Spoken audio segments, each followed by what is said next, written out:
This is going to be the last episode of Last Week Comics in the space for a hot minute, so really gotta, make sure I take full advantage of all the things that are in this room. Also, I'm fucking pissed at Big Jim. What the fuck? I'm not watching WWE.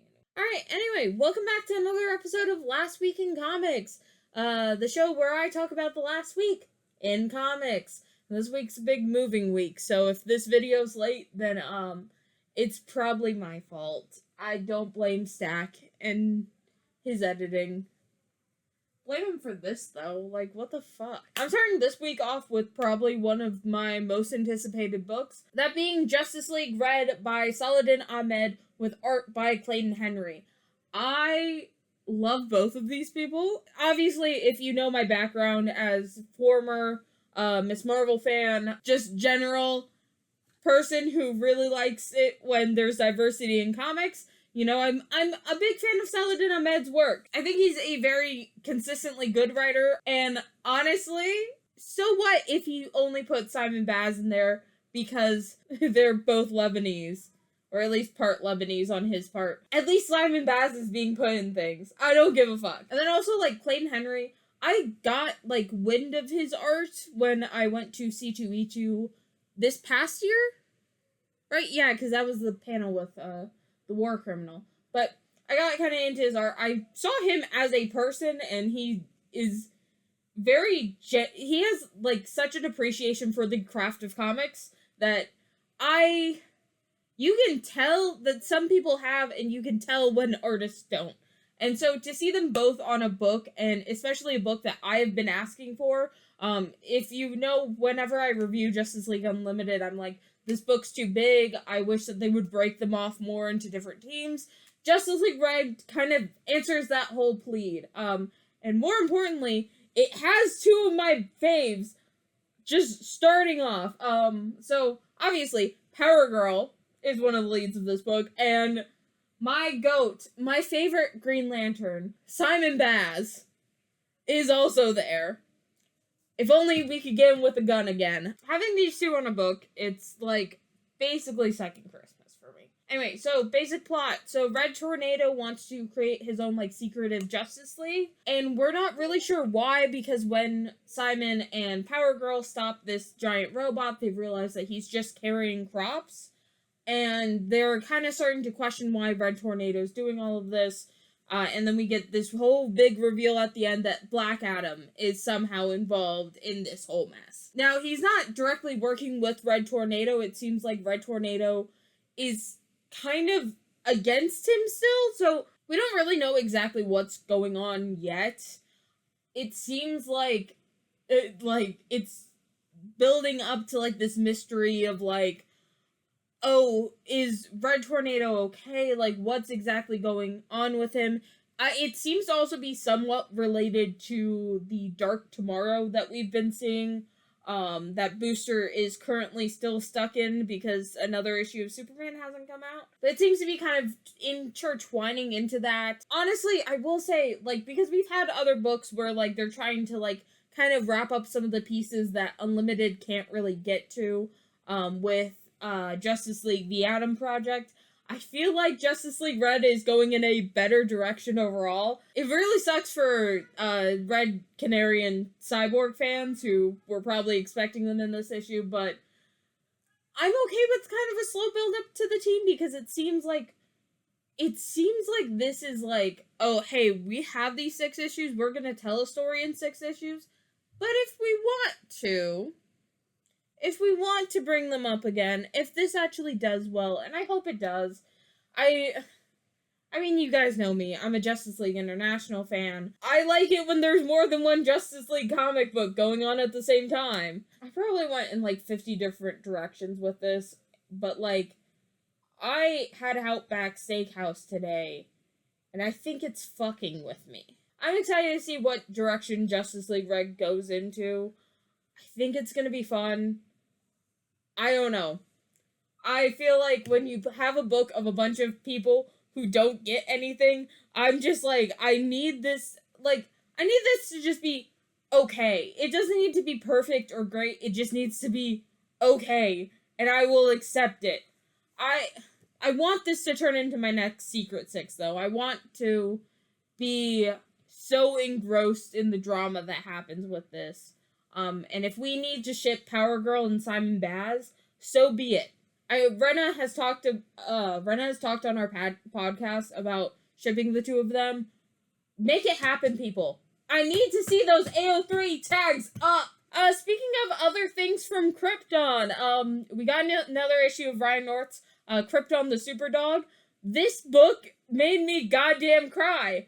Ryan North, I'm in the middle of, doing a bunch of stuff. I cannot be crying over this Kryptonian dog. And I don't know if Ryan North watches my videos. If he does, Ryan North, please tell me you're watching them. Okay, so, Krypton's run away from Lex Luthor. He stumbles upon this girl, and he saves her. And it's so, there's not that many words in this comic. And I know what you're thinking. Why are you praising the writer when there's not that many words in this comic? Guys, that's not how comic books are made. Comic books, a lot of writers also have to dictate the action that happens in every single panel. But I just read this issue for yourself, especially if you want a feel-good comic, because everything else in the world sucks right now. Ryan North's Krypto is honestly probably my favorite miniseries that's currently running right now. I say that because Secret Six is my favorite mini, but it ended, and I have been left with a hole in my heart. Nicole Maines, where's that other Justice League project? I'm slowly going insane because of packing and all this other stuff. Krypto the Superdog. It's really good. Please go check it out, especially this issue. This is probably my favorite issue that Ryan North's ever written, actually, now that I think about it. Yeah, go read Krypto the Superdog. This is probably one of DC's best comics of all time. Ryan North, please, I know you hear me, Ryan, okay? Please, write Blue and Gold next. Come on, write Blue Beetle and Booster Gold, and my life will be yours. I used to be keeping up with this book. I have not kept up with this book in so fucking long. New Gods by Ramsey, I think it might have lost me. I think I might, hop back on once, the last issue comes out, because we're on issue 9, we only have, 3 more to go. Big thing is still that, Maxwell Lord is fucking, an Omega. He got branded Omega. That's not what actually happened. He's got that weird Darkseid thing. He's, one of the followers of Darkseid. There's still... Maxwell Lord's back in comics. Maxwell Lord's been back in comics since issue 3 of New Gods. Did I forget to tell you about this? I thought I did. Yeah, no, Maxwell Lord's been back for a while now. He's a follower of Darkseid. It seems like now, finally, that has become plot relevant. We are literally 3 issues away from this book ending. I think it did well enough that Ramsey will continue to be hired. I don't know if it did well enough for New Gods to continue past 12. Because those are 2 completely different things, and it seems like Batgirl is continuing past 12, which is good. Yeah, I have not been keeping up with it. Of course, go watch Kirby Crackle's videos on New Gods. They're probably a lot more informative than I could ever be. New Gods has been a, plead by me specifically to be hey, can Barda do something, please? And then no one's answering me for, the umpteenth time. It's still good, though. I think I personally have lost interest in it. It's a lot easier for me to keep up with just, mini-series after mini-series instead of ongoings, if I'm being completely honest. Now on to the stuff that I have, learned through osmosis. So, Absolute Batman number 11 came out this week. Bane ripped his fucking arms off. Or no, he cut his arms off with an axe, which, Batman, you're carrying around an axe this entire time. What the fuck did you expect? Do you expect, no one to pick up the axe? Absolute Flash issue 6 also came out. Monkey's still there. It seems to be delving more into, the kind of, I don't want to call them the League of Assassins, that's a different thing. The kind of villains who have been chasing him down, Captain Boomerang, the other ones that I have not been able to distinguish because I'm not a Flash fan. Linda Park has not made a return, as far as I can tell, so my interest in the book is still low.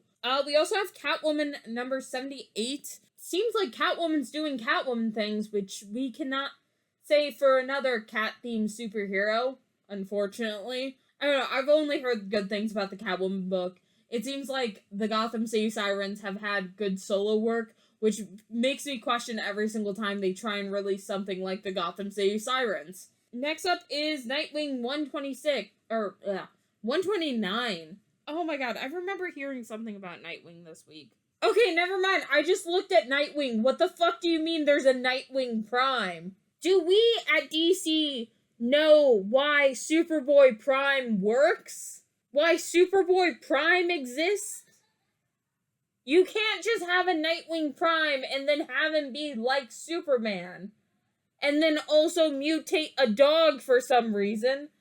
What the fuck is Nightwing comics anymore? There's also, like, flashbacks to, like, you know, Alfred from when, like, Dick was, like, in the house as a child, and apparently those were well received.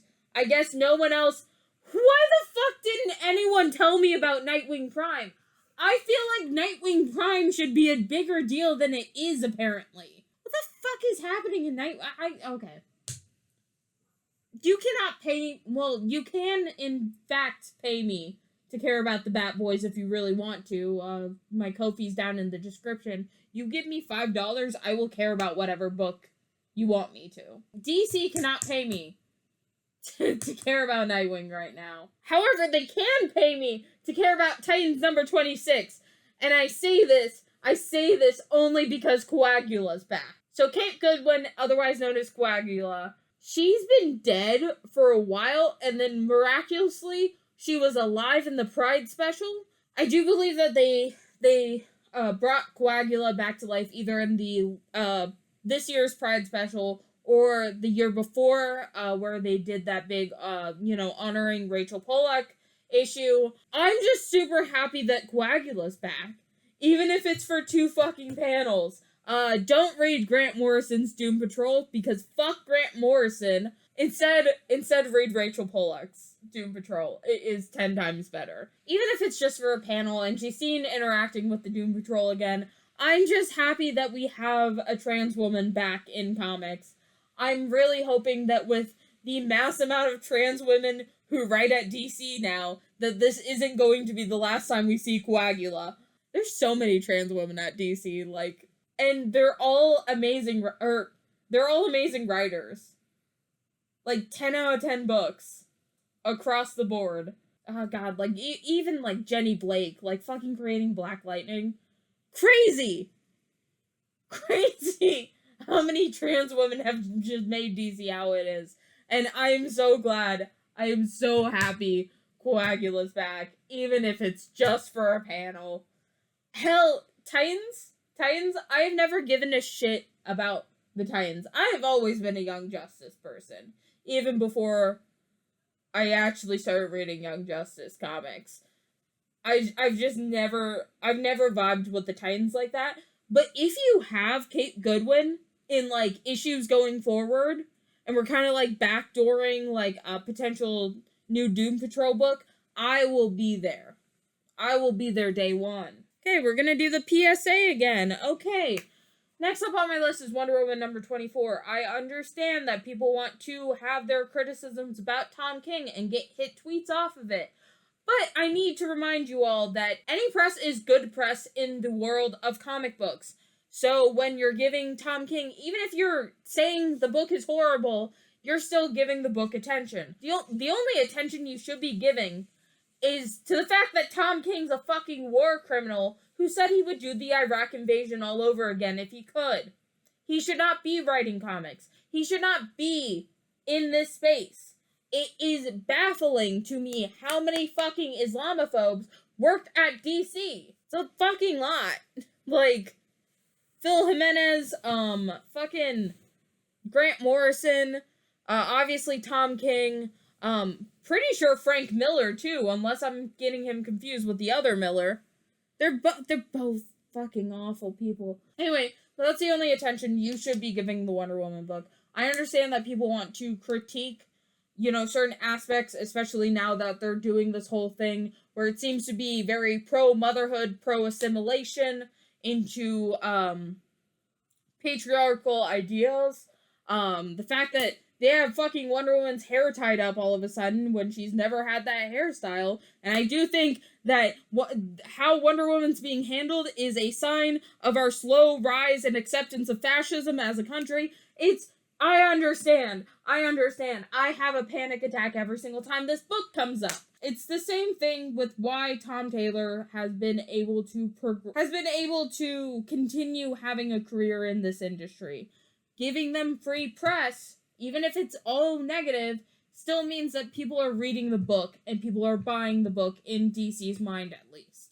And I understand that people are like, oh no, Tom King only got to this position because his mom works for Warner Brothers. That is not the case. DC is a horrible company, if I'm being honest. They have a track record of hiring Islamophobes. They have a track record of hiring just horrible people in general. And yeah, James Gunn is a horrible person. James Gunn is also an Islamophobe. I mean, look at him. What the fuck did you expect? Anyway, don't fucking read this book. Don't give it any of your thought and attention. The only reason I bring it up in this show is to remind people of that fact, because I think people are fucking stupid. The highs and lows of this show, like, I'm so happy that Kate Goodwin's back, and then I find out Tom King's still in the industry. And I want to fight someone. Speaking of someone who cannot fuck up writing Batman, we have Mark Waid's Batman Superman World's Finest. I still think, because I do want, in general, Mark Waid to kind of slowly wean off the amount of books he's getting at DC.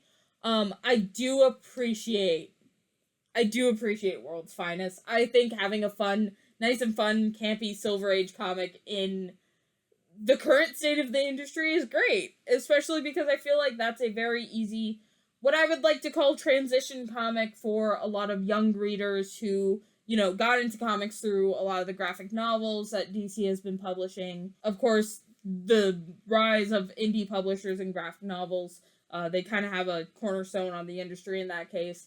But getting those kind of readers into reading comics, single issues, trades, whatever. So I'm always appreciative of Batman Superman World's Finest. I wish that we would get more World's Finest, if I'm being completely honest. I think that would be fun. Not the annual special that happened. I don't need that. I know that Batman Superman World's Finest is eventually going to do a Robin Supergirl, or did a Robin Supergirl road trip. I'm waiting. I'll hop back on for that. Next up, also speaking of Mark Waid, Batman Robin Year 1, issue 10 is out. So if you're counting down the amount of months you have left until they release it all in trade, I give it about 3 months. I don't know. These books are always good. You can never go wrong with a Year 1 book, I will say. Again, I think I have the same criticism for World's Finest that I do of the Year 1 series, is that I feel like we need to expand out to more characters. I think it's a very, having a book called Year 1 that's a very easy place to start and get certain characters' origins would be great. Teen Titans Year 1, do a Wonder Woman Year 1, Superman Year 1. Although, maybe not Superman Year 1, he gets 20 of those.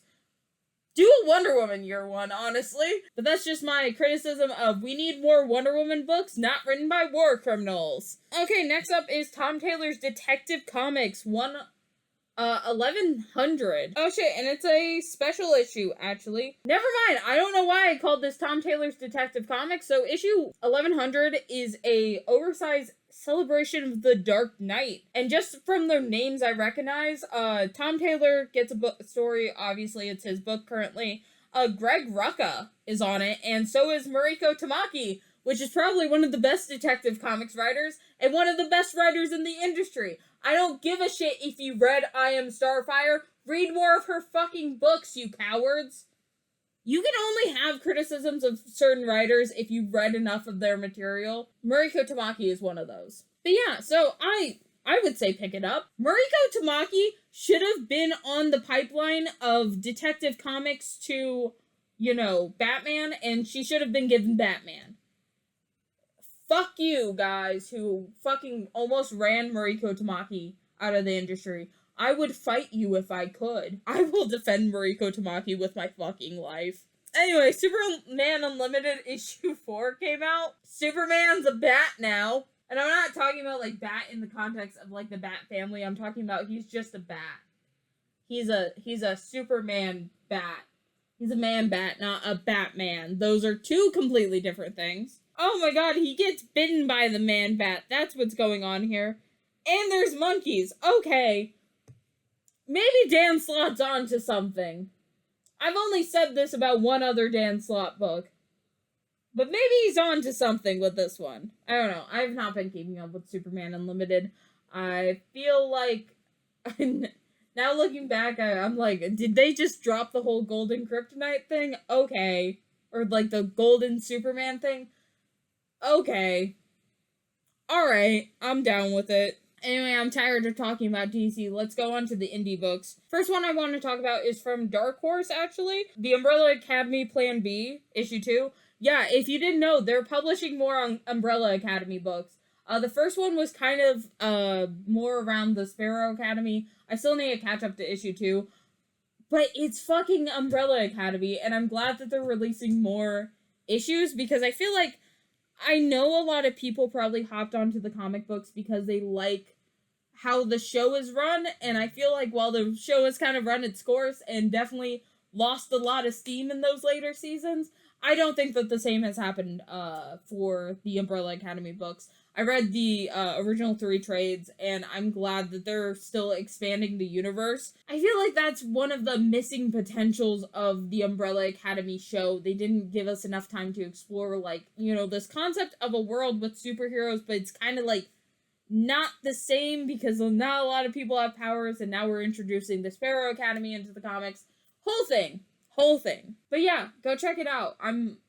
That's like one of the bigger indies on my pull list. It would not be an episode of Last Week in Comics if I didn't talk about an IDW book. Mothra, Queen of Monsters, issue 5 is just came out. I do believe that this is a mini, it's not a full ongoing.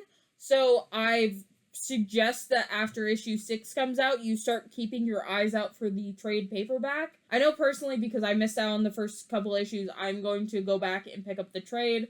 I, in general, need more trades, because if you saw my comic book collection, you would have a heart attack. I'm having a heart attack right now, because when I film, I stare directly at it, and I'm reminded to myself of how many fucking comics I buy. Too fucking many. Anyway, Mothra, Queen of Monsters. Go buy the trade. It has lesbians in it. I love IDW. IDW has never published a bad book. Okay, I have one bit of, it's not comic news. It is technically an adaptation, and I did say I would stop talking about adaptations, but I'm making an exception, because, we're getting a new Lego Batman game. We're getting Lego Batman 4. And, normally I would not pay attention to Lego Batman games. I've always been more of a Lego Star Wars person. But Talia's in it. And not just that Talia's in it. She looks fucking adorable. And she's a playable character / ally in this game. The Talia stocks are finally up for once. There's no drawbacks to this so far. And I'm like, it's crazy. It's crazy because we very rarely get anything good that doesn't have a sharp pain in the neck of something bad happening with Talia. I'm obsessed with her little minifigure, and I need her in a set now. Desperately, I need her. She's so cute.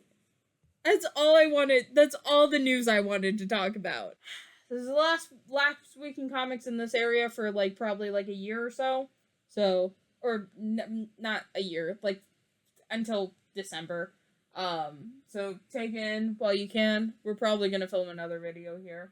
Anyway, up here is your next recommended video is an episode of Ash and Their Fantastic Friends, my live show I do every Saturday, 9 p.m. EST. Is another episode of Last Week Comics, is a YouTube short, is a video I haven't even finished yet. I don't know. I don't know when you're watching this. When are you watching this? Tell me. Down here is the rest of the playlist for Last Week in Comics. I've been doing this since November 2024. So if you want to find out what happened last week for like the past like fucking 30 something weeks, it's been a while. We're about to hit 52 and that's going to be fun. Then the playlist is down here.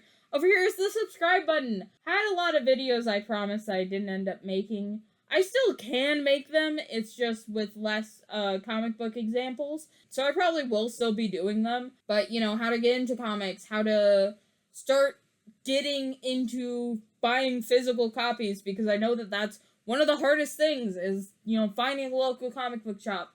Also checking and making and not getting intimidated by that local comic book shop. Stuff like that. I have that video planned.